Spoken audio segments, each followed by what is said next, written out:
నమో గురుభ్యః. మనము మన సూత్ర భాష్యం చదువుకుంటూ వస్తూ ఉన్నాము. అప్పుడేం జరిగిందంటే, పంచ జనాః అని ఒక మంత్రం కనిపిస్తే ఒక చిన్న భాగము, మనవాళ్ళు సాంఖ్యులు పంచ 5 ఇంటూ పంచ 5 మొత్తం కలిపి 25 తత్వాలున్నాయి. ఇక్కడ చెప్తున్నది నా ప్రధానమే అని వాళ్ళు చెప్తూ వస్తే కాదు అని ఖండిస్తూ ఉన్నారిక్కడ ఈ ప్రకరణంలో. ఎందుకు ఏమి అని మనం కొంత చూసాము. నంబర్ కనిపించగానే నువ్వు మల్టిప్లికేషన్స్ అన్నీ చేసుకుంటూ కూర్చోడానికి వీల్లేదు. ఇక్కడ పంచజనాః అని చెప్పారు. ఎంతమంది? 5 మంది పంచజనుడు అన్న పేరున్న వాళ్ళు. ఆ 5 మంది ఎవరు అంటే ప్రాణము మొదలైనవి ఒక 5 ఉన్నాయి అని మనకు ఆ మంత్రాల్లో ఉన్నాయి. అవన్నీ మనం చూసుకుంటూ వచ్చాము. ఇప్పుడు మన పూర్వపక్షులు ఏమడుగుతున్నారంటే, ఈ పంచజనులు అన్నవాళ్ళు ఎవరింతకి అనంటే చెప్తాను అంటూ మనకి సూత్రం మొదలవుతున్నది. ప్రాణాదయః వాక్యశేషాత్ తర్వాత యస్మిన్ పంచ జనాః అనేదున్నదో, ఆ వాక్యంలోనే ఇంక చివరన రాసిపెట్టుంటుంది. మిగిలినదంతా చూసుకుంటే, ఆ మొత్తం మంత్రంలో పంచజనులంటే ఎవరు అని మనకిక్కడుంటుంది. యస్మిన్ పంచ పంచజనాః ఆకాశः చ ప్రతిష్ఠితः తం ఏవ మన్యే ఆత్మానం విద్వాన్ బ్రహ్మ అమృతం అన్న తర్వాత ఈ పంచజనులు ఒక ఐదుగురుంటారు అని చెప్పారు. కాబట్టి నువ్వు ఆ మొత్తం మంత్రాన్ని జూసావనుకో, నీకప్పుడు తెలుస్తుంది అని ఇక్కడ ఆ సూత్రానికి స్థూలంగా అర్థము. ఇప్పుడు దాన్ని భాష్యం చూద్దాము. యస్మిన్ పంచ జనాః ఇత్యతః ఉత్తరస్మిన్ మంత్రే బ్రహ్మస్వరూప నిరూపణాయ ప్రాణాదయః పంచ నిర్దిష్టాః. ప్రాణస్య ప్రాణం ఉత, చక్షుషः చక్షుః ఉత, శ్రోత్రస్య శ్రోత్రం, అన్నస్య అన్నం, మనసః ఏ మనః విదుః ఇతి. యస్మిన్ పంచ జనాః అని చూసాం గదా! ఒక ఐదుగురున్నారు పంచజనులు అని తర్వాత మంత్రంలో బ్రహ్మస్వరూప నిరూపణం చేస్తూ ప్రాణము మొదలైన ఒక ఐదీటిని ఉపదేశించింది మనకా మంత్రము. ప్రాణానికి ప్రాణమై ఉన్నదేదో, కంటికి కన్నై ఉన్నదేదో, చెవికి చెవై ఉన్నదేదో, అన్నానికి అన్నమై ఉన్నదేదో, మనసుకు మనసై ఉన్నదేదో అది అని ఆ బ్రహ్మాన్ని నిరూపిస్తూ ఉన్నది. ఇక్కడ కాబట్టి ఈ పంచజనులు 5 మంది ఎవరు అంటే ప్రాణం 1, చక్షువు 2, శ్రోత్రం 3, అన్నం 4, మనసు 5. ते अत्र వాక్యశేషగతాః సన్నిధానాత్ పంచజనాః వివక్షంతే. కాబట్టి మిగిలిన వాక్యాన్ని మొత్తం కలుపుకొని చూసుకుంటే, దాని దగ్గర ఉన్నది దాని తర్వాత ఉన్న మంత్రం ఇదే గాబట్టి, ఇక్కడ చెప్తున్న పంచజనులెవరో మనకు తెలుస్తుంది. దాన్ని అట్లానే చెప్పింది మనకా వేదము. అనగానే మళ్ళీ మన పూర్వపక్షి ఏమడుగుతున్నారు? కథం పునః ప్రాణాదిషు జనశబ్ద ప్రయోగః. అంతా బానే ఉంది గానీ సిద్ధాంతి, ప్రాణము, కన్ను, చెవి, అన్నము, మనస్సు ఇట్లాంటి వాటిని జనము అని ఎట్లా పిలుస్తాము? జనము అన్న శబ్దంతో ఎట్లా ప్రయోగించొచ్చు అంటే, మరి నువ్వు చేస్తివే నీ తత్వాలని. నువ్వు పంచ ఇంటూ పంచ 5 ఇంటూ 5 25 తత్వాస్ అని చెప్పావు. నీ తత్వాలు మళ్ళేమైనా జన శబ్దానికి పనిచేస్తాయా? చెప్పు.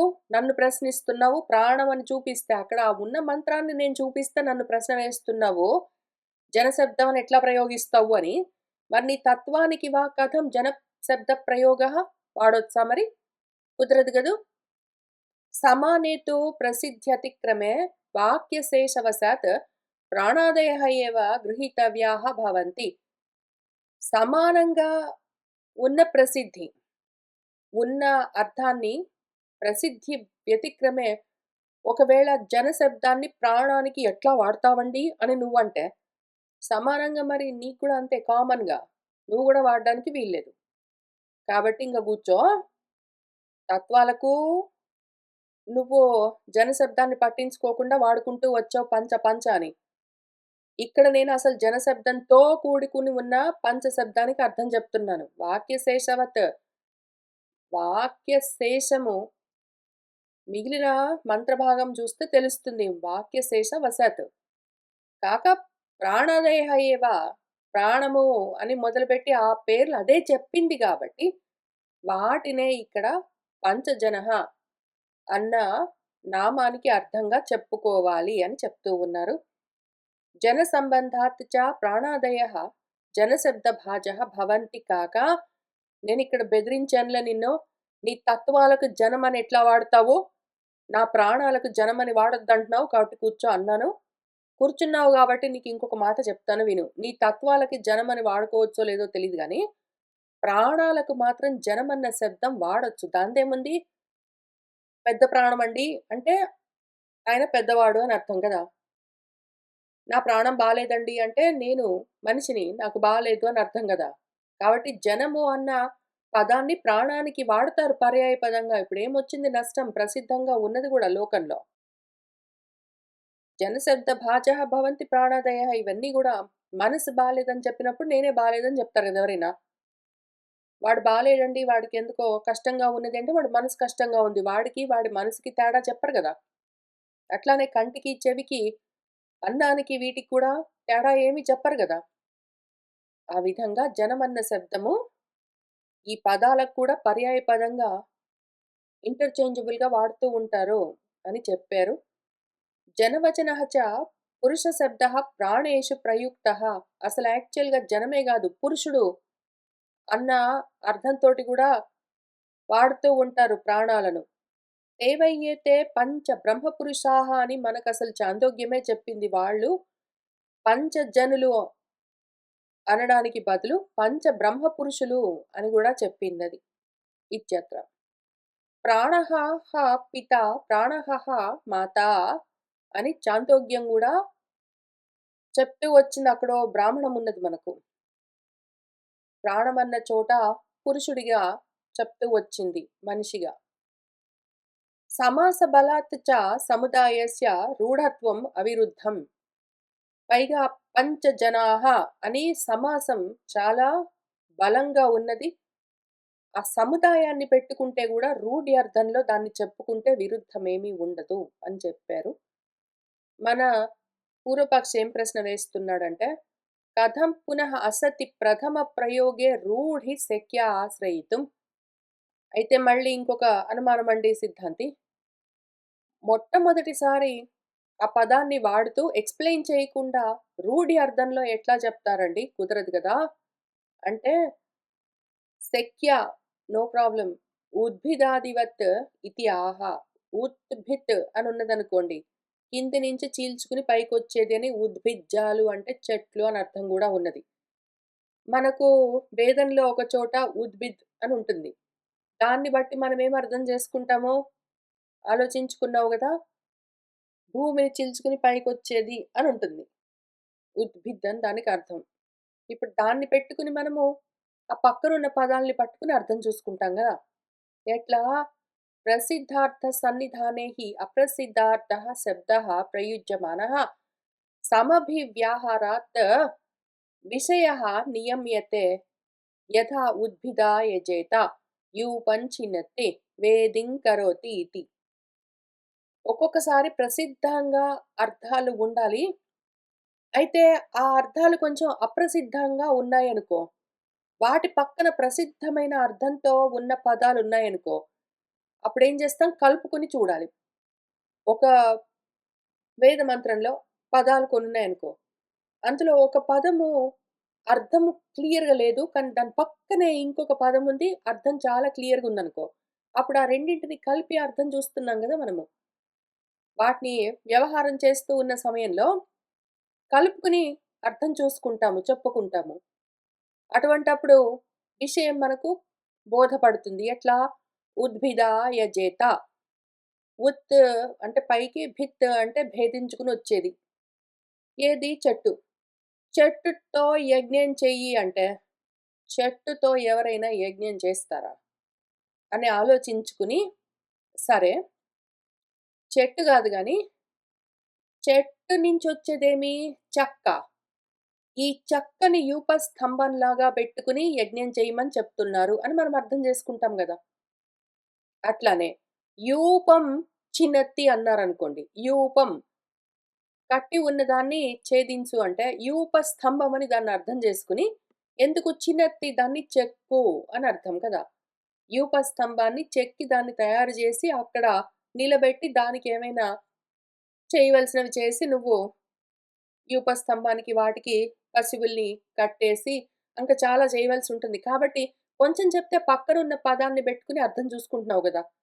వేదిం కరోతి వేదికను చెయ్యి అంటే ఏదో ఒక వేదికను ఎట్లా తయారు చేస్తాము? యజ్ఞ వేదిక అని అర్థం చేసుకుంటాం గదా! యజ్ఞకుండము అని. అట్లా. అట్లానే ఇక్కడ గూడా డైరెక్ట్‌గా దానికి అర్థం ఒకవేళ వెంటనే తెలియకపోతే పక్కనున్న పదాలన్నీ పెట్టుకొని మనము అర్థం చేసుకోవాలి అని చెప్తూ ఉన్నారు. తథా అయమపి పంచజనశబ్దः समास अन्वाख्यानात् अवगत संज्ञाभावः संख्या आकांक्षी वाक्यशेष समभिव्याहृतेषु ప్రాణాదిషు వర్తిష్యతే. ఇక్కడ కూడా తథా అయమపి పంచజన శబ్దం.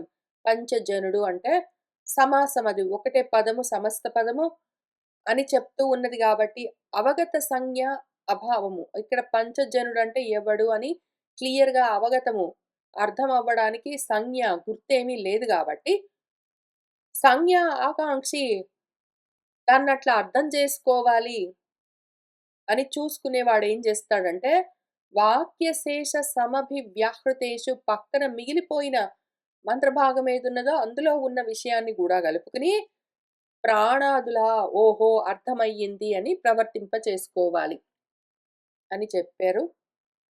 కైశ్చిత్తు కానీ కొంతమందేమంటారంటే, ఇదే మంత్రానికి యస్మిన్ పంచజనాః ఆ తర్వాత ఇంకా కొంచెం చెప్పి, ప్రాణానికి ప్రాణము, ఏదో కంటికి కన్ను, చెవికి చెవు అనేవున్నాయో అవన్నీ చూసి, మళ్ళీ వెనక్కొచ్చి, ఈ పంచజనులు ఐదుగురుండాలి గాబట్టి, మనవాళ్ళేం చేశారంటే, ఈ ఐదుగురు పంచజనులు ఎవరు అని రకరకాలుగా అర్థాలు చెప్తూ వచ్చారు. ఎట్లా? కైశ్చిత్తు దేవాః పితరః గంధర్వాः అసురాः రక్షాంసి చ పంచజనాః వ్యాఖ్యాతాః. దేవతలు, పితృదేవతలు, గంధర్వులు, అసురులు, రాక్షసులు అని ఈ ఐదుగురు పంచజనులు అని వ్యాఖ్యానాలు చేశారట మరి. ఎందుకో? ఆ పక్కనే ఉంది గదా మంత్రము.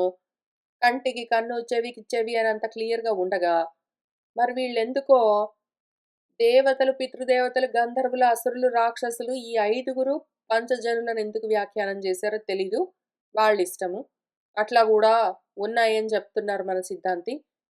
అన్యైః చ చత్వారः వర్ణాः నిషాద పంచమాః పరిగృహీతాః. ఇంకా కొంతమంది 4 వర్ణాల వాళ్ళు బ్రాహ్మ, శూద్ర, వైశ్య, క్షాత్రాలని ఈ 4 వర్ణాలు ప్లస్ నిషాదులని ఇంకొకళ్ళ ఐదుగురిని, ఐదో వాళ్ళని గూడా కలుపుకొని మరి నిషాదులెందుకు?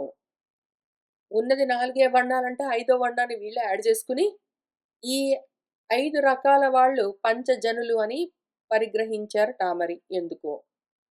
క్వచిచ్చ ఒక్కొక్క చోట యత్ పాంచజన్యయా విశ అని ఋగ్వేద సంహితలో ఉన్న మంత్రము. ఇది ప్రజాపరః ప్రయోగః పంచజన శబ్దస్య దృశ్యతే. ఇక్కడ పాంచజన్యయ అని పాంచజన్యం అని చెప్తూ ఉన్నది. కాబట్టి ప్రజలుగానే తీసుకున్నది. ఓ చోట ప్రజలుగా ఉంటుంది. ఓ చోట పురుషుడు, ఒక చోట జనుడు అని ఉంటాయి. రకరకాలుగా చెప్పుకుంటూ వస్తారు.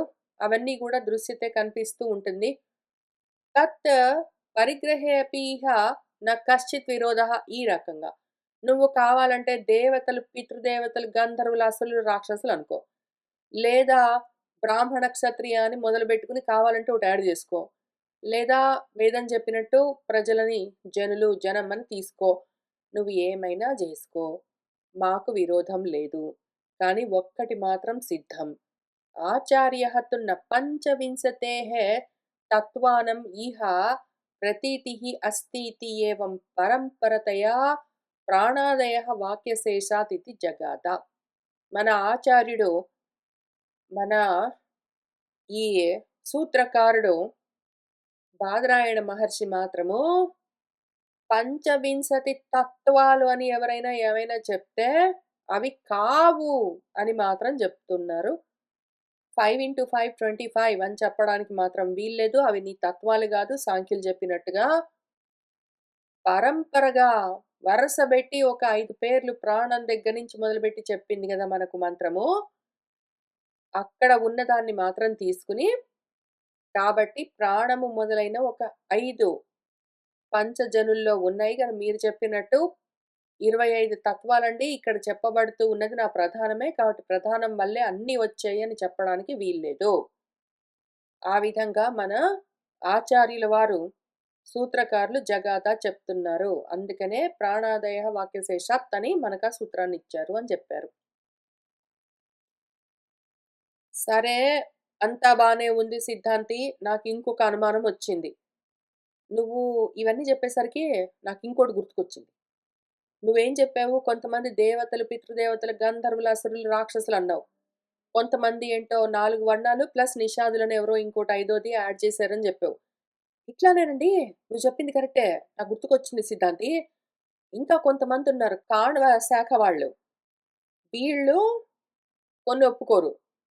అట్లానే మళ్ళీ మాద్యందిన శాఖకు చెందిన వాళ్ళేమో కొన్ని తీసుకున్నారు. లేదా వాళ్ళది ఒప్పుకోక, అంగీకరించక కణ్వ శాఖలో ఉన్నవాళ్ళు కొంతమంది కొన్ని రకాలుగా తీసుకున్నారు. నేనవి చూపిస్తాను పట్టు. మన మాద్యందికులేమో నువ్వు చెప్పినట్టు ప్రాణము, కన్ను, చెవి, అన్నము, మనస్సు అని ఒప్పుకున్నారు. వీళ్ళేమో అన్నం ఒప్పుకోరు. మన కాణ్వాదులు. ఈ శాఖ వాళ్ళు. మన శుక్ల యజుర్వేదంలో ఈ శాఖని అనుసరించే వాళ్ళు అన్నాన్ని ఒప్పుకోరు కాబట్టి దాన్ని తీసేసి జ్యోతి అని పెట్టుకున్నారు. వాళ్ళిష్టం. వీళ్ళేమో కొంతమంది ఉన్నట్టు ఆ మంత్రంలోనే ఉన్నట్టు 5 తీసుకున్నారు అన్నంతో సహా. వీళ్ళేమో అన్నాన్ని పక్కన పెట్టి జ్యోతి అని తీసుకున్నారు. ఇదెందుకు చేసుంటారండి సిద్ధాంతి? పనిలో పనిగా ఇది కూడా ఆలోచిద్దాం పట్టు. వీళ్ళు మొత్తమే లిస్ట్ మార్చేశారు కాబట్టి వీళ్ళని అసలు క్వెషన్ కూడా చేయలేము మనం. వాళ్ళిష్టము. వాళ్ళు ఏ కారణానికి వేద మంత్రాన్ని అట్లా మార్చుకుని వాళ్ళు ఏ మతాన్ని స్థాపించుకుంటున్నారో వాళ్ళిష్టము. వీళ్ళేమో అన్నం వాళ్ళు ఒప్పుకోరు గాబట్టి అన్నాన్ని తీసి పక్కన పెట్టి జ్యోతిని బెట్టుకున్నారు. ఎందుకై ఉండొచ్చు? నీకేమైనా ఐడియా ఉందా సిద్ధాంతి? అని ఈ సూత్రము దాని భాష్యము. జ్యోతిషా ఏకేషాం అసతి అన్నే. ఏకేషాం కొంతమందికి అన్నే అసతి అన్నం అన్నది వాళ్ళు ఒప్పుకోరు కాబట్టి వాళ్ళలో అది లేదు. వాళ్ళ నంబర్స్‌లో అది లేదు కాబట్టి జ్యోతి అని బెట్టుకున్నారు. ఎందుకు ఏమి అని ఇక్కడ చిన్న డిస్కషన్ ఉంది. असति अपि काण्वानाम् अन्ये ज्योतिषा तेषां పంచసంఖ్యా పూర్యేత. ఈ కాణ్వాదులు వాళ్లకు అన్నం అన్నది ఆసక్తి లేదు కాబట్టి వాళ్ళు ఏం చేశారంటే అన్నాన్ని జ్యోతితో సబ్స్టిట్యూట్ చేసుకుని పంచసంఖ్య 5 నెంబర్ కుదరాలి కాబట్టి సరే ఏదో ప్రాణం ఉన్నది, కన్నున్నది, చెవి ఉన్నది, మనస్సు ఉన్నది ఆ 4 సరే గాని అన్నాన్ని తీసేసి జ్యోతి అని పెట్టుకొని నంబర్ ఫినిష్ చేసుకున్నారు వాళ్ళు. కంప్లీట్ చేసుకున్నారు. తేభిః యస్మిన్ పంచ పంచ జనాః ఇత్యతః పూర్వస్మిన్ మంత్రే బ్రహ్మస్వరూప నిరూపణాయైవ జ్యోతిః అధీయతే తద్దేవాః జ్యోతిషాన్ జ్యోతిః ఇతి. వీళ్ళు అక్కడ యస్మిన్ పంచ పంచ జనాః అన్న మంత్రం ఉంది కదా! దానికన్నా ముందు ఇంకో మంత్రం ఉంది. అక్కడ కూడా బ్రహ్మస్వరూపాన్ని నిరూపిస్తూ జ్యోతి అని చెప్పబడి ఉన్నది. వాళ్ళేం చేశారంటే ఆ జ్యోతిని ఇక్కడికి తీసుకొనొచ్చి సబ్స్టిట్యూట్ చేసి ఈ దేవతలందరూ ఆ జ్యోతిని జ్యోతులకే జ్యోతి అయి ఉన్నదని ఇప్పుడు కంటికే కన్నై ఉన్నది, చెవికే చెవై ఉన్నది, మనసుకి మనసై ఉన్నది లాగానే పైన జ్యోతులకు జ్యోతి అయి ఉన్నది అని ఒకటున్నది. ఆ జ్యోతులకు జ్యోతి అయి ఉన్నది అన్న దాంట్లో జ్యోతిని తీసుకొనొచ్చి ఇందులో పెట్టుకొని ఈ పంచ సంఖ్యని వాళ్ళు పూర్ణం చేసుకున్నారు. కంప్లీట్ చేసుకున్నారు. పూరించారు. కథం ఎందుకండి? ఎందుకని నీ అభిప్రాయం సిద్ధాంతి? కథం పునః ఉభయేషామపి తుల్యవత్ ఇదం జ్యోతిః పఠ్యమానం సమానమంత్రగతయా పంచసంఖ్యయా కేషాంచిత్ గృహ్యతే కేషాంచిత్ న ఇతి. అని అడిగారు మన పూర్వపక్షులు. కథం పునః ఎందుకండి మళ్ళీ? ఉభయేషామపి ఇద్దరికీ గూడా తుల్యవత్ ఒకటేలాగా సమానంగా జ్యోతి ఉన్నది గదా! కావాలంటే కాణువుల్లాగానే మాధ్యందికులు గూడా జ్యోతి అని పెట్టుకోవచ్చు గదా! ఇద్దరు శుక్ల యజుర్వేదం పఠించే వాళ్ళే గదా! ఇద్దరికీ గూడా శుక్ల యజుర్వేదమే ఉన్నది. అందులో ఒక శాఖ వీళ్ళు, ఒక శాఖ వాళ్ళు. ఒక శాఖలో వాళ్ళేమో అన్నాన్ని తీసేసి జ్యోతిని బెట్టుకున్నారు. పైనెక్కడో ఉన్న జ్యోతి, జ్యోతిషాన్ జ్యోతి నుంచి తీసుకొచ్చి జ్యోతి బెట్టుకున్నారు. కొంతమందేమో ఇక్కడే ఉన్న అన్నాన్నే వాడుకుంటున్నారు. ఎందుకని అట్లా అనుకుంటున్నావు? ఇద్దరికీ సమానమే గదా! జ్యోతి అన్నది ఇద్దరికీ ఉన్నది. పైన జ్యోతిషాన్ జ్యోతి వాళ్ళకు ఉన్నది, వీళ్ళకు ఉన్నది. అయినా గూడా సమాన మంత్రంలో ఉన్న అర్థాన్నే పట్టుకుని గూడా పంచ సంఖ్యని పూరించడం కోసము కొంతమందేమో జ్యోతి అని పెట్టుకున్నారు. కొంతమందేమో జ్యోతి గాకుండా అక్కడున్నట్టే అన్నం పెట్టుకున్నారు. ఎందుకు? అని నీ అభిప్రాయము? అని అడిగితే మన సిద్ధాంతి అపేక్షా భేదాత్ ఇతి ఆహ. వాళ్ళకి ఏమి అవసరమో దాన్ని బట్టి పూర్వపక్షి వాళ్ళ అవసరాన్ని బట్టి వాళ్ళ ఇష్టమొచ్చింది పెట్టుకుంటారు. వాళ్ళకి ఏం అవసరం ఉన్నదో పాపం. అందుకని వాళ్ళ అపేక్షను బట్టి ఆ భేదం ఉంటుంది అని చెప్తూ ఉన్నారు. మనం ఏమి కోరిక లేకుండా చదువుకుంటాం గాబట్టి ఇక్కడ కూర్చొని, జ్ఞాన మార్గంలో ఉన్నాము. వేరే కోరికలు లేవు. కొత్తగా మతాలు స్థాపించేది లేదు. ఉన్నదాన్ని ఉన్నట్టు యథార్థంగా, యథాతథంగా అర్థం జేసుకోవడానికి ట్రై చేస్తున్నాం గాబట్టి, ఉన్నదాన్ని ఉన్నట్టు అర్థం జేసుకుంటాము. ఉన్నదాన్ని కొంచెం తీసేసి, కొంచెం మార్చి, కొంచెం ఏర్చి, కొంచెం కూర్చి, కొంచెం పైనుంచి తీసుకొచ్చి, కొన్ని పక్కకు తోసేసి ఇన్నెందుకు జేస్తాం మనము? మనం మామూలుగా ఉన్నవి ఉన్నట్టు చదువుతాము. కానీ వీళ్ళకి ఏం అవసరం ఉన్నదో, ఏం కావాల్సొచ్చిందో అందుకని అట్లా జేసుకొనుంటారు అని మన సిద్ధాంతి చెప్తున్నారు. మాద్యంతినానాం హి సమాన మంత్ర పఠిత ప్రాణాది పంచజన లాభాత్ నా అస్మిన్ మంత్రాంతర పఠితే జ్యోతిషు అపేక్షా భవతి. మాద్యందికులకు సమాన మంత్రం ఒకటే మంత్రంలో ఉన్న విషయాన్ని సమానంగానే ఇద్దరు చదువుతూ ఉన్నా గూడా, ప్రాణము మొదలైన పంచజనులు వాళ్ళకక్కడ లాభము కలిగి ఉన్నారు. అక్కడ 5గురు పంచజనులు ఉన్నారు. ప్రాణాలకు ప్రాణము, కళ్ళకు కన్ను, చెవులకు చెవు, అన్నానికి అన్నం, మనసుకు మనసు అని ఏవున్నాయో అవన్నీ 5 అక్కడ లభించేసాయి వాళ్ళకు. కాబట్టి ఇంక వాళ్ళు అటువంటి మంత్రం వాళ్ళకి రెడీగా సిద్ధంగా ఉండగా మంత్రాంతర వేరే మంత్రాన్ని చదువుకుని ఎక్కడి నుంచో ఏంటో తెచ్చుకుని ఇక్కడ యాడ్ చేసుకోవాల్సిన అవసరము జ్యోతి అని వాళ్ళకు అపేక్ష నా భవతి ఉండదు. అందుకని వాళ్ళకి లేదు. తత్ అలాభాత్తు కాణ్వానాం భవతి అపేక్ష. మన కాణ్వాదులు పాపము అన్నమని ఒప్పుకోరు. వాళ్ళకి పాపం జ్యోతి గావాలి. ఇక్కడ ఈ లైనప్‌లో జ్యోతి లేదు. పైన ఎక్కడో ఉంది కాబట్టి తెచ్చుకోవాల్సొచ్చింది. వాళ్ళకది అలాభం లేదు గాబట్టి కాణువులు దాన్ని ఎక్కడి నుంచో తెచ్చుకోవాల్సొచ్చింది. అపేక్షా భేదాచ్చ సమానేపి మంత్రే జ్యోతిషః గ్రహణ అగ్రహణే. వాళ్ళకు ఆపేక్ష ఉన్నదా? లేదా? వాళ్ళకి కావాలా? వద్దా? దాన్ని బట్టి అదే మంత్రంలో జ్యోతిష్ అన్నది వాళ్ళది తీసుకుంటారా? తీసుకోరా? అన్నది వాళ్ళకి ఏం అవసరమో దాన్ని బట్టి ఉంటుంది పూర్వపక్షి. యథా సమానేపి అతిరాత్రే వచనభేదాత్ షోడశినః గ్రహణ అగ్రహణే తద్వత్. మంత్రాలే అట్లా ఉంటాయి. అవసరాన్ని బట్టి వాడుకోవాల్సి ఉంటుంది. పూర్వపక్షి నీకు తెలీదా? ఒక్కొక్క చోట అతిరాత్రే షోడశనం గృహాతి అని ఒక మంత్రం ఉంటుంది. అతిరాత్రం ఉన్నప్పుడు షోడశనం ఏదో చెయ్యాలి. 16 పెట్టుకుని ఏదో ఉంటుంది. అట్లానే నా అతిరాత్రే షోడశనం గృహాతి అని అతిరాత్రం ఉన్నప్పుడు షోడశం తీసుకోవడానికి వీల్లేదు అని ఏదో ఉంటుంది. ఇంతకీ షోడశం కావాలా? వద్దా? అన్నది అతిరాత్రాన్ని పెట్టుకుందామా? వద్దా? అన్న దాన్ని బట్టి ఉంటుంది. వాళ్ళకి ఏ అవసరమో దాన్ని బట్టి ఆ మంత్రాన్ని చదువుకుంటారు ఆ విధంగా. తద్వత్ అదే విధంగా ఇక్కడ గూడా. తదేవ న తావత్ శృతి ప్రసిద్ధిః కాచిత్ ప్రధాన విషయా అస్తి. అదే విధంగా వాళ్ళు కావాలంటే జ్యోతిని పెట్టుకుంటారు. లేతే తీసేస్తారు. లేతే ఇంకేమైనా పెట్టుకుంటారు వీళ్ళలాగా. ఏమైనా గాని పూర్వపక్షి ఒక్కటి మాత్రం సిద్ధం. నువ్వు చెప్పినట్టు ప్రధాన విషయం మాత్రం కాదు. ప్రధానమన్నది శృతి ప్రసిద్ధము నాస్తి కాదు. ఇది మాత్రం గ్యారంటీ. వీళ్ళు జ్యోతి పెట్టుకొని, వాళ్ళు పీకేయని, వీళ్ళు అసలు మొత్తమే మార్చుకొని వేరే సెట్ బెట్టుకొని ఏదైనా గాని ప్రధానము విత్ 25 తత్వాస్ అన్నది శృతిలో ఎక్కడా లేదు. శృతి ప్రసిద్ధం కాదు. స్మృతి న్యాయ ప్రసిద్ధితు పరిహరిష్యేతే. శృతి ప్రసిద్ధం కాదు అనగానే నువ్వు నెక్స్ట్ ఏం చేస్తావో తెలుసా పూర్వపక్షి? అయితే స్మృతిలో ఉన్నదండి అని చెప్తావు. స్మృతిలో గూడా లేదని నేను ఖండించాననుకో, న్యాయ ప్రసిద్ధమండి అని చెప్తావు. శృతి ప్రసిద్ధం కాదంటే స్మృతి ప్రసిద్ధం అంటావు. స్మృతి ప్రసిద్ధం గాదు అని నేను నిరూపిస్తే న్యాయ ప్రసిద్ధం అంటావు. నేను స్మృతి, న్యాయ ప్రసిద్ధాలు కూడా కాదు అని పరిహరిస్తాను. నేను దాన్నట్లా పరిష్కరిస్తాను తర్వాత అని చెప్పారు. నువ్వు చెప్తావు, నేను కూర్చుంటానా ఈలోగా?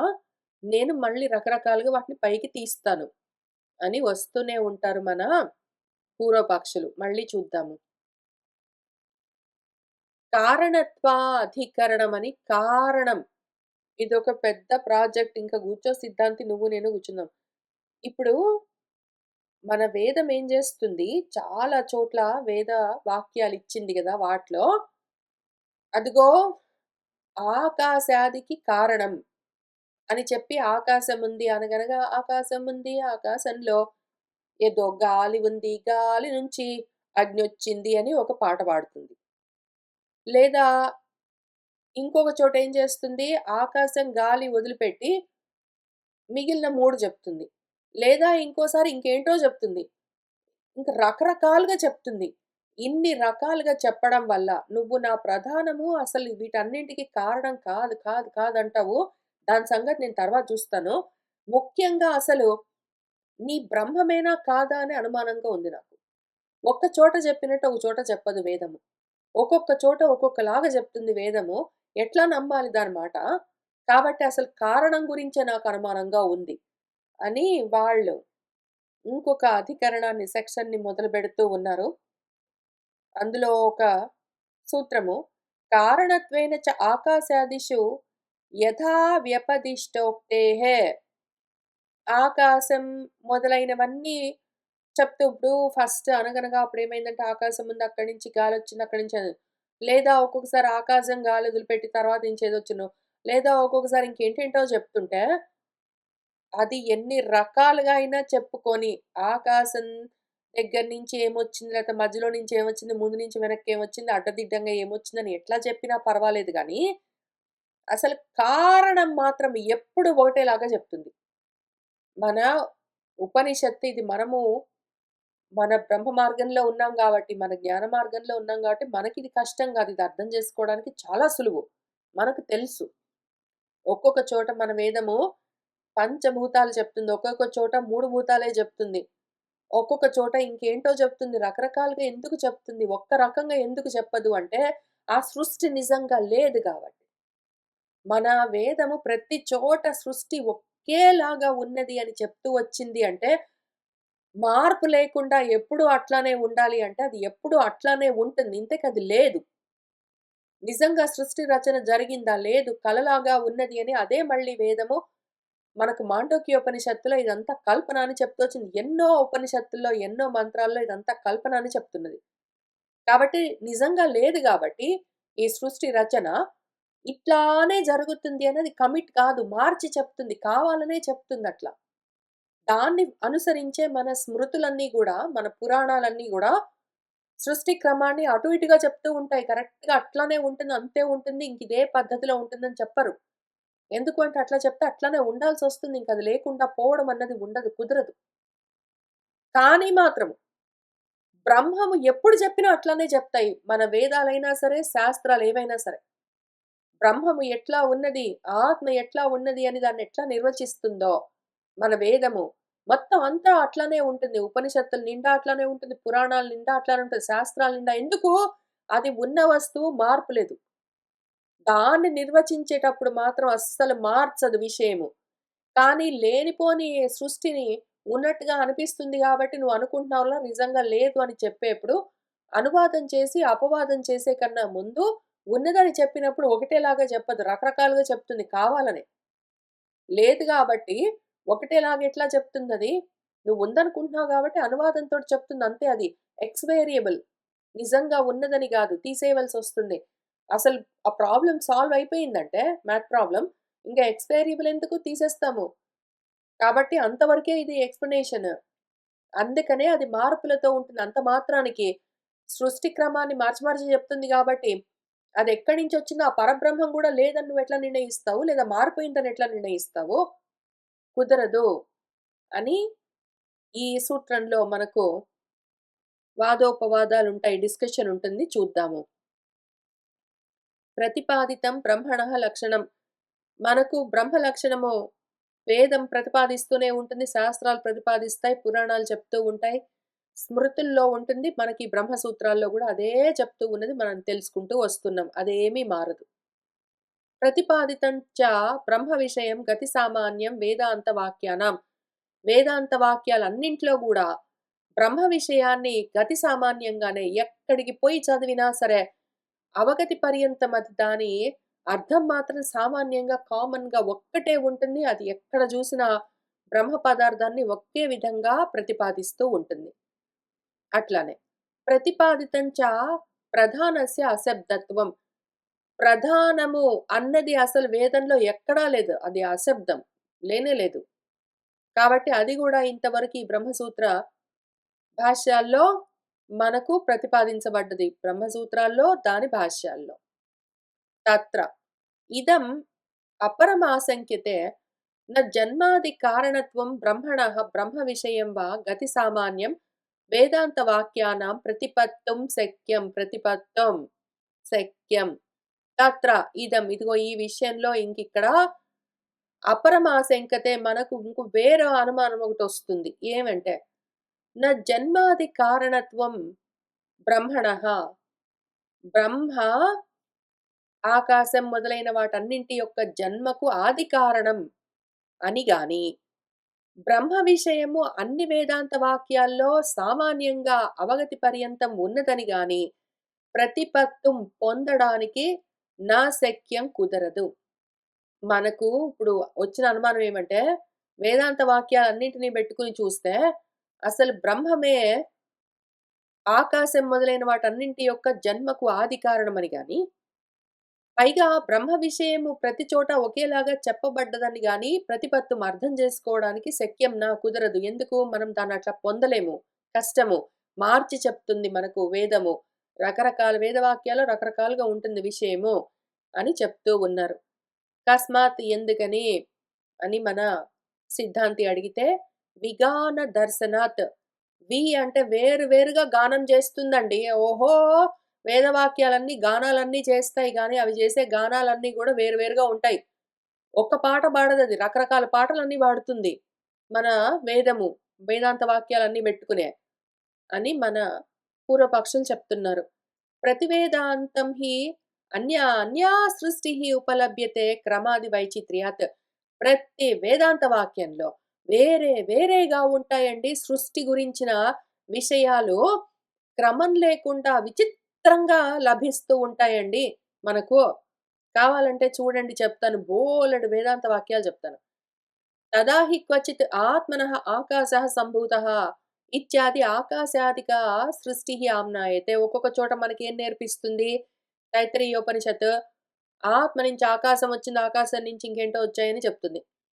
క్వచిత్ తేజాదిక మళ్ళీ ఆకాశం గాలి వదిలిపెట్టి నిప్పు, నీరు, భూమి మూడే చెప్తుంది మనకు చాందోగ్యోపనిషత్. తత్తేజః సృజత అని తేజస్ వచ్చింది, తేజస్ నుంచి ఇంకేంటో వచ్చింది అని. క్వచిత్ ప్రాణాదిక సహ ప్రాణమసృజత ప్రాణాత్ శ్రద్ధాం ఇది. ఒక్కొక్క చోట ప్రాణం వచ్చింది. సహా ఆ బ్రహ్మం ఏదున్నదో అది ప్రాణాన్ని సృష్టించింది. ప్రాణం నుంచి శ్రద్ధ వచ్చింది అని. ప్రాణము, శ్రద్ధ అని వాళ్ళ సృష్టి క్రమం మార్చేసింది. క్వచిత్ అక్రమేణైవ అసలు అక్రమం అండి. అక్రమం. కొన్ని చోట మరీ అక్రమం.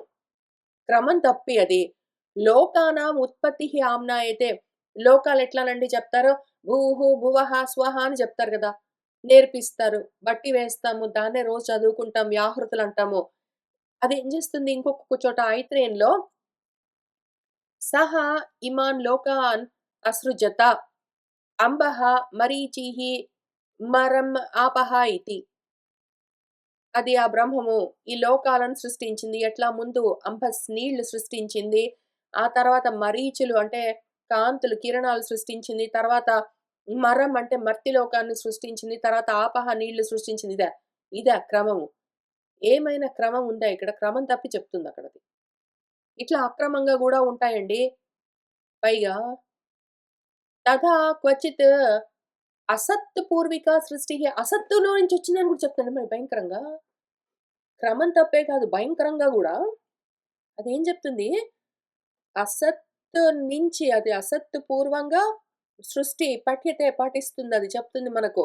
అసత్ వై ఇదమగ్రే ఆసీత్ తతః వై సత్ అజాయత అని తైత్తిరీయోపనిషత్తు. రెండో అధ్యాయంలో అసత్తే ఇంతకన్నా ముందుండేది అసత్ నుంచే సత్తొచ్చిందని అదే చెప్తుంది మళ్ళీ. తర్వాత అదేం చేస్తుంది చాందోగ్యోపనిషత్తులో అసత్ ఏవ ఇదం అగ్రే ఆసీత్ తత్ సత్ ఆసీత్ తత్ సమభవత్ అని అన్నింటికన్నా ముందు అసత్ ఉండేది. అసత్ నుంచి సత్తొచ్చింది. సత్ నుంచి ఏంటో జరిగిందని. చూసావా? ఎట్లా మారిపోతున్నాయో. ముందు ఆకాశం వచ్చిందంటుంది. తర్వాత అగ్ని అంటుంది. అగ్ని కాకపోతే ప్రాణం అంటుంది. కాకపోతే అసత్ అంటుంది. లేకపోతే ఇంకేంటో అంటుంది. నీళ్ళంటుంది. దానిష్టమే. పైగా క్వచిత్ అసత్ వాద నిరాకరణేనా మళ్ళీ అదే చెప్పిందా? అదే జెప్పిందా ఇక్కడ తైత్తిరీయోపనిషత్తులో అసత్తే ఇంతకన్నా ముందుండేది అక్కడి నుంచి సత్తొచ్చిందని జెప్పింది. మళ్ళీ చాందోగ్యంలో అసత్తే ముందుండేది తర్వాత సత్తొచ్చిందని జెప్తుంది. మళ్ళీ అదేం జేస్తుంది? అదే మళ్ళీ అసత్ వాదనను నిరాకరిస్తూ సత్ పూర్విక ప్రక్రియ సత్ నుంచి అన్నీ వచ్చాయి అని ప్రతిజ్ఞ అంతా జేస్తుంది. రకరకాల ప్రతిజ్ఞలు జేస్తుంది. తథా ఏకే ఆహుః అసత్యేవ ఇదం అగ్రే ఆసీత్ అంటే సౌమ్య, శ్వేతకేతో కొంతమంది ఏమంటారంటే, అసత్తే ఇంతకు ముందు ఉన్నది అని అంటారయ్యా.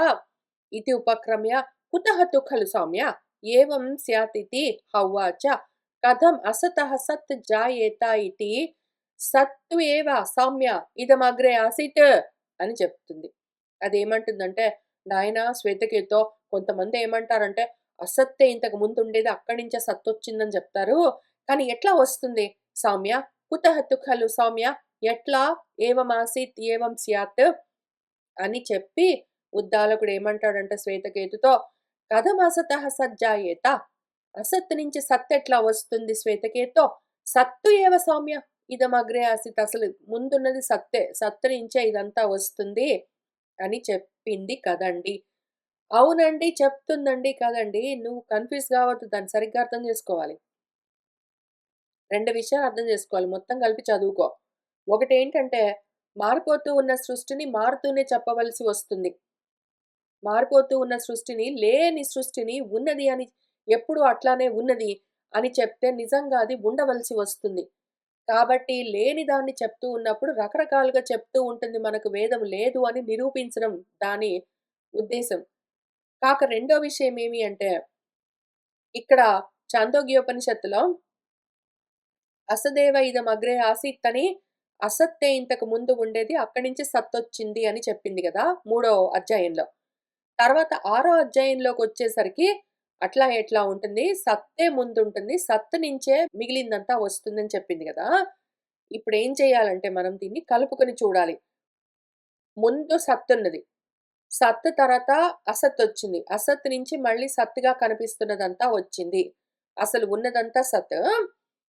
సత్ నుంచి అసత్ అంటే లేనిదొచ్చినట్టుగా కనిపిస్తుంది. కానీ కాదు. ఎప్పుడూ ఉన్నది సత్ అని దాన్నట్లా తెలుసుకోవాలి. అది కొంచెము అనువాదం చేసి, అపవాదం చేసి చూపిస్తున్నప్పుడు సర్క్యులర్ లాజిక్ లాగా ఉంటుంది గానీ, ఏదైనా ఒక్క ముక్క పట్టుకుంటే మాత్రం మొత్తం అర్థం గాదు. మొత్తం కలిపి చదివితే విషయం అర్థమైతుంది. ఈ 2 కారణాలకి అవునది అట్లనే చెప్తుంది. అందులో తప్పేమీ లేదు. మనం అర్థం చేసుకోవడంలో ఉంటుంది. క్వచిత్ స్వయం కర్తృక ఏవ వ్యాక్రియ జగతః నిగజ్యతే. ఒక్కొక్కసారి స్వయంగా దానంతట అదే వ్యాకరణమయ్యింది. అదే తయారయ్యింది అని చెప్తుంటుంది ఒక్కొక్క చోట మన వేదము. ఒక్కొక్కసారి ఏం చెప్తుందది? తథా ఇదం తర్హి వ్యాకృతం ఆసీత్ తత్ నామరూపాభ్యాం ఏవ వ్యాక్రియతే ఇతి. అది ఇంతకుముందు అవ్యాకృతంగా ఉండేది. ఆ తర్వాత నామరూపాలతో వ్యాకృతమయ్యింది. అని చెప్తుంటుంది మన బృహదారణ్యకంలో. దీన్ని గూడా ఒక ముక్క అర్థం చేసుకుంటే కాదు. ఇక్కడి నుంచి మొదలుపెట్టింది విషయము. ఇంక చాలా దూరం చెప్తుంది. బృహదారణ్యకం నిజంగా బృహత్ అరణ్యం లాంటి చాలా లోతైన సబ్జెక్ట్. నువ్వు ఫస్ట్ చాప్టర్‌లో ఫస్ట్ మంత్రం పెట్టుకొని, ఫోర్త్ మంత్రం ఏంటో ఫస్ట్ కొద్దిలోనే చూసుకొని, ఇంకిదే ఫైనల్ అనుకుంటే ఎట్లా? మిగిలిన బుక్కంతా, గ్రంథమంతా, ఉపనిషత్తంతా ఉన్నది అర్థం చేసుకోవాల్సిందే. కానీ మాత్రం మనవాళ్ళు చూపిస్తున్నారు ఎగ్జాంపుల్స్. ఏవమనేకధా విప్రతిపత్తిః వస్తునిచ వికల్పస్య అనుపపత్తేః చ వేదాంతవాక్యానాం జగత్కారణ అవధారణ పరతా న్యాయ. ఏవం ఈ విధంగా అనేకధా ఎన్నో విధాలుగా, ఎన్నో చోట్ల విప్రతిపత్తి వేరు వేరుగా పొందుతూ ఉంటాం మనం ఈ వేదాంత వాక్యాల్ని. వస్తువును రకరకాలుగా పొందిస్తూ ఉంటుంది. అది మనకిస్తూ ఉంటుంది. పైగా వికల్పస్య అనుపపత్తేః వస్తువు, వికల్పము ఇట్లా రకరకాలుగా ఉండడము అనుపపత్తి కుదరదు. అదేమో రకరకాలుగా ఎన్నో విధాలుగా విప్రతిపత్తి చేస్తుంది. వేరు వేరుగా మనకు చెప్తూ వస్తుంటుంది. వస్తువు ఇన్ని విధాలుగా వికల్పం పొందడము అనుపపత్తి కుదరని విషయము. తప్పు. కాబట్టి వేదాంత వాక్యానాం జగత్కారణ అవధారణ పరత న్యాయ్య న. కాబట్టి వేదాంత వాక్యాల్ని బెట్టుకుని జగత్ కారణాన్ని అవధరించడము అన్న పరత్వం మనం పెట్టుకోవడం న్యాయం కాదు. వేదాంత వాక్యాల్ని మనం నమ్మలేము సిద్ధాంతి. వేదాంత వాక్యాలు ఓహో! చెప్తాయి. రకరకాలుగా చెప్తాయి. మార్చి మార్చే చెప్తాయి. మార్చి చెప్తే మనం ఎట్లా నమ్ముతాము? కాబట్టి వాటిని మనము ప్రమాణంగా పెట్టుకోవడం కష్టము. స్మృతి న్యాయ ప్రసిద్ధాయాంతో కారణాంతర పరిగ్రహ న్యాయః ఇతి. కాబట్టి స్మృతి ప్రసిద్ధమో, న్యాయ ప్రసిద్ధమో పెట్టుకుందాం. పటు సిద్ధాంతి మనిద్దరము శృతి ప్రసిద్ధం పెట్టుకుంటే పని చేయట్లేదు మనకు. స్మృతిలో న్యాయమో బెట్టుకుని వేరే కారణాంతరం. కారణం అంటే ఇప్పుడు మన శృతి చెప్పినట్టు బ్రహ్మమే అన్నింటికి మూల కారణం అని మనం పట్టుకోవద్దు. అదిగో అది రకరకాలుగా చెప్తుంది మనం నమ్మలేము. కాబట్టి వేరే కారణం ఏమైనా ఉందో ఏమో అని స్మృతులు, న్యాయము బెట్టుకుని మనం ప్రయత్నం చేయడం మనకు న్యాయము అని చెప్తూ ఉన్నారు. ఏవం ప్రాప్తే ఈ విధంగా మనకు ఈ పరిస్థితొచ్చేసరికి భ్రూమః చెప్తూ ఉన్నాం పాటు ఇంక విను నువ్వు. సతి అపి ప్రతివేదాంతం సృజ్యమానేషు ఆకాశాదిషు క్రమాది ద్వారకే విగానే న స్రష్టరి కించిత్ విగానమస్తి. సరే చెప్తున్నాను విను పూర్వపక్షి. సతి అపి ఉన్నదే అనుకో. ప్రతి వేదాంతంలో వేదాంత వాక్యాలన్నీ గూడా సృజ్యమానేషు ఆకాశాదిషు ఆకాశం మొదలైనవన్నీ సృష్టింపబడుతూ ఉన్నాయి గదా! వాటి క్రమాన్ని చూపిస్తూ ఆ ద్వారంగా విగానము వేరే వేరేగా గానాలన్నీ చేస్తుంది. నువ్వు చెప్పింది నిజమే కరెక్టే. కానీ మాత్రము స్రష్ట విషయంలో, ఈ సృష్టి విషయంలో అది వేరు వేరుగా గానాలు జేసినా గూడా, స్రష్ట గురించి మాత్రం కించిత్ ఏమాత్రం గూడా విగానం చేయడం అన్నది నాస్తి లేనే లేదు. సృష్టి రకరకాలుగా జెప్పినా సరే, స్రష్ట గురించి ఎప్పుడు ఒకేలాగా జెప్తుంది. ఎందుకు? స్రష్ట ఉన్నది, సృష్టి లేదు. లేని దాని గురించి రకరకాలుగా చెప్తుంది. లేని దాని గురించి ఒకటేలాగా జెప్పిందంటే ఉండవలసొస్తుంది మార్పు లేకుండా. కాబట్టి స్రష్ట గురించి మాత్రం మార్పు లేకుండా చెప్తుందది. అని చెప్తే కుతః నువ్వెట్లా చూపించగలవు అంటే, యథా వ్యపదిష్టోక్తేః ఏ విధంగానైతే వ్యపదేశం ఉన్నదో మనకు ఉపదేశము అది ఎక్కడ జేసినా సరే దాని ఉక్తులన్నిట్లో, మాటలన్నిట్లో ఒకే విధంగా జెప్తుంది.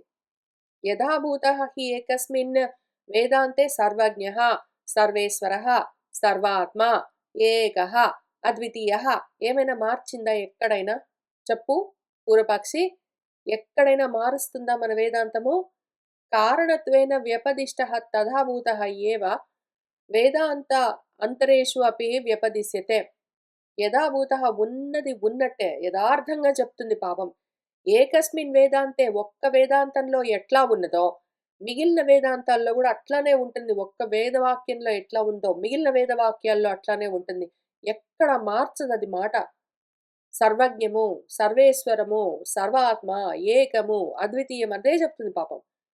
కారణంగా గూడా అదే వ్యపదేశము, ఉపదేశం చేస్తూ తదాభూతః ఏవ ఉన్నది ఉన్నట్టే వేదాంతాంతరేషు అపు ఏ వేదం పట్టుకో, పక్క వేదం పట్టుకో, ఇంకో వేదం పట్టుకో, వేదాంతాలు పట్టుకో, ఉపనిషత్తులు పట్టుకో, నువ్వు ఏదైనా పట్టుకో. వ్యపదేశం, ఉపదేశం మాత్రం సేమ్ టు సేమ్ అదే ఉంటుంది. తత్ యథా సత్యం జ్ఞానం అనంతం బ్రహ్మ ఇది. ఇంకింతే సత్యం, జ్ఞానం, అనంతం బ్రహ్మ ఇట్లానే చెప్తుంది. అది మార్చదు నువ్వు ఎక్కడ చూసినా సరే.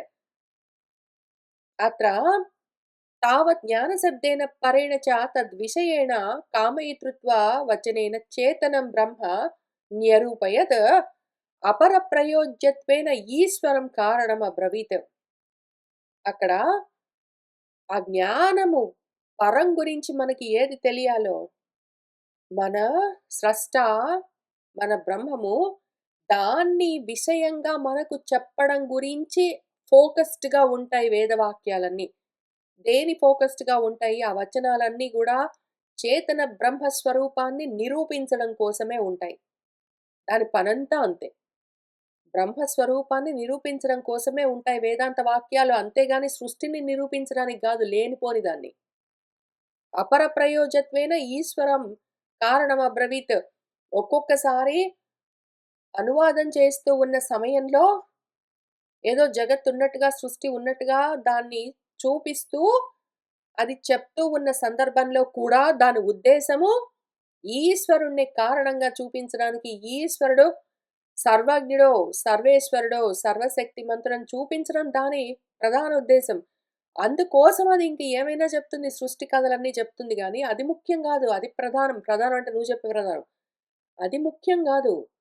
విషయమేమి, ఫోకస్ ఎక్కడుండాలి? బ్రహ్మ మీదుండాలి. తద్విషయేణైవ పరేణ ఆత్మశబ్దేన శరీరాదికోశ పరంపరయా చ అంతరనుప్రవేశనేన సర్వేషాం అంతఃప్రత్యగాత్మానం నిరధారయత్. విషయేణ ఎప్పుడు రకరకాల సృష్టి అంతా విషయంగా చెప్పి పరమన్న శబ్దంతో శరీరాది కోశాలన్నీ తైత్రీయోపనిషత్తులో పెట్టుకో.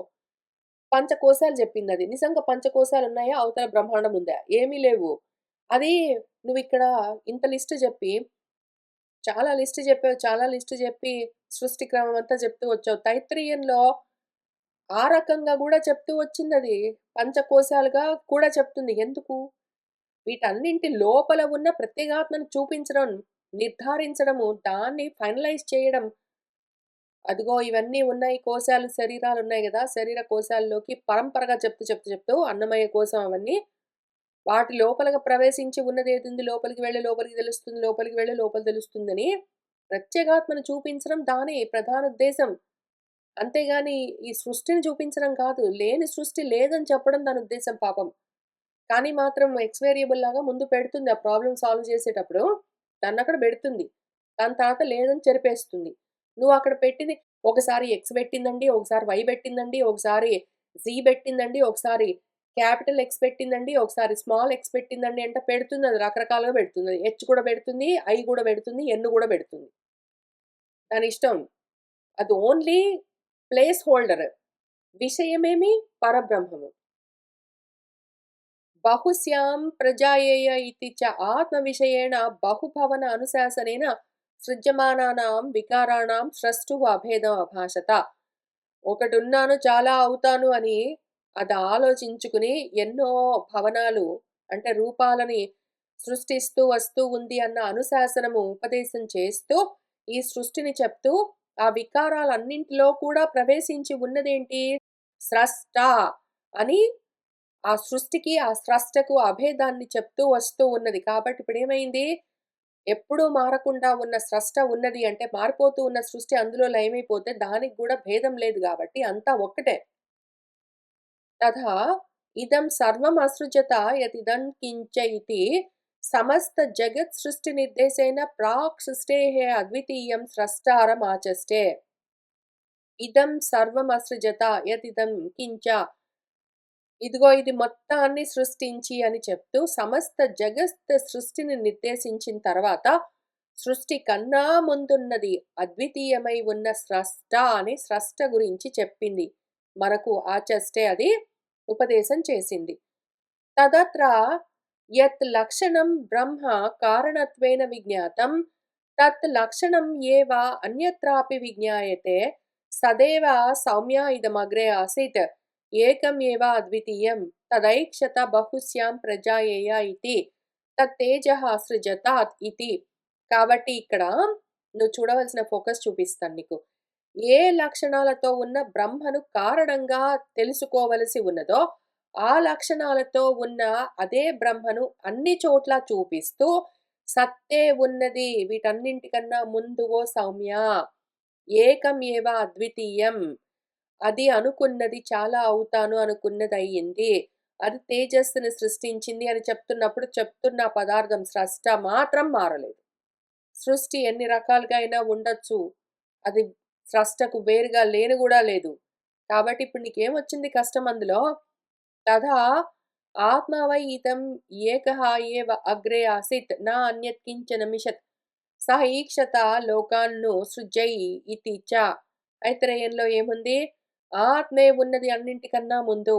అది కాక వేరేదేది లేదు గూడా లేదు. అదే చూసింది, లోకాలను సృష్టించింది అనున్నదా లేదా?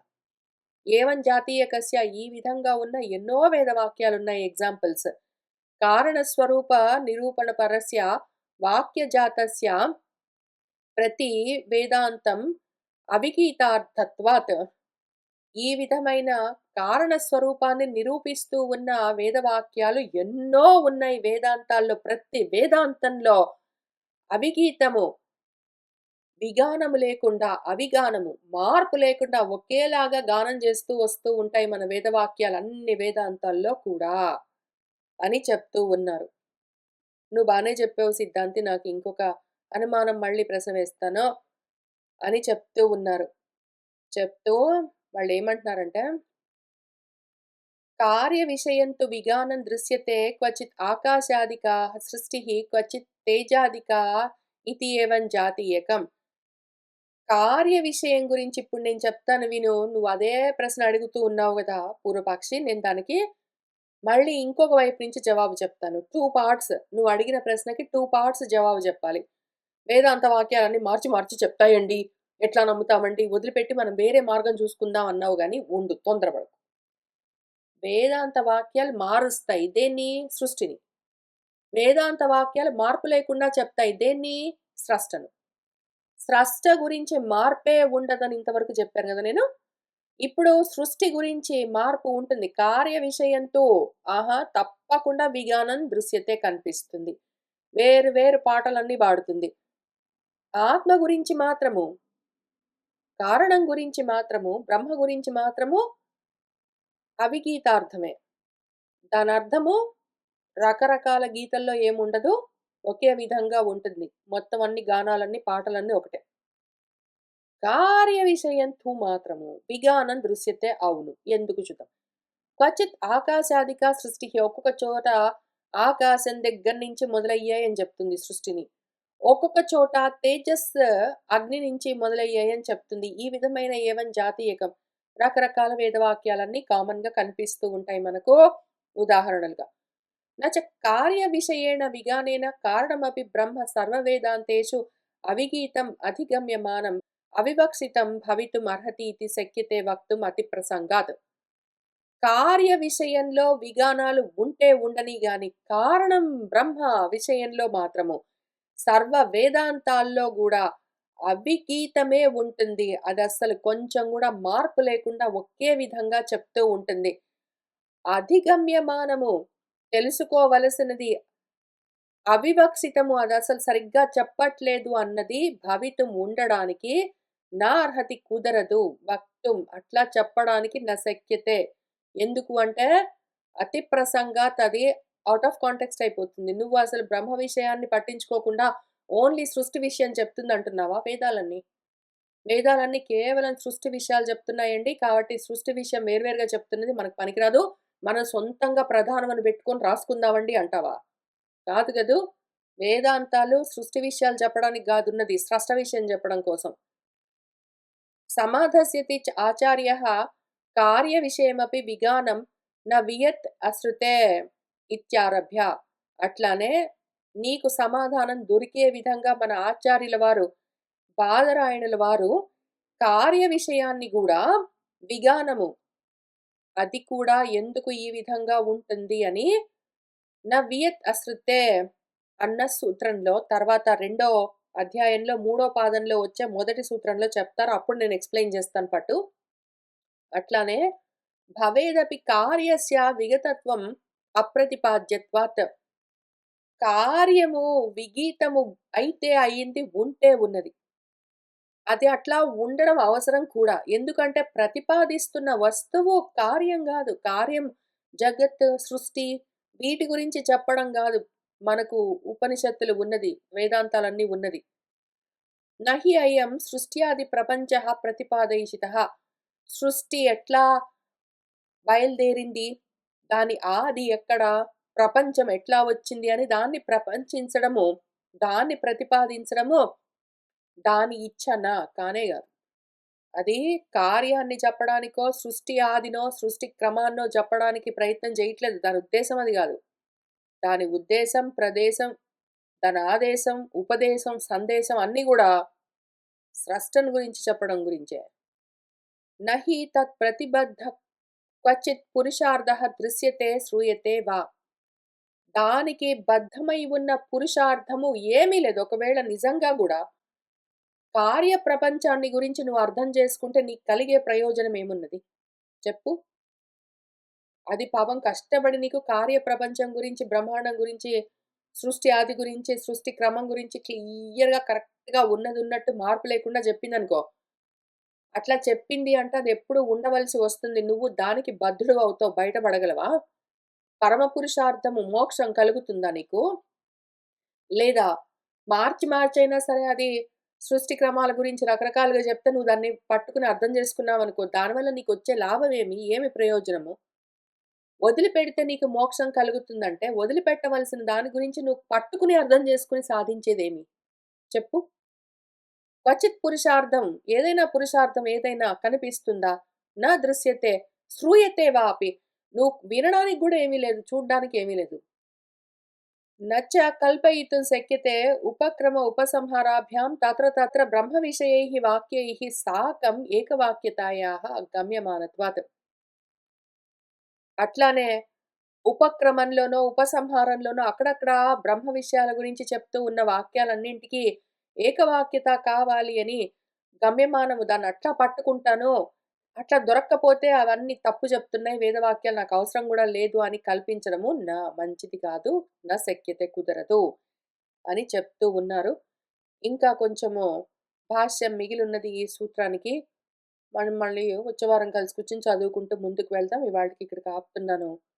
శుభం భవతు.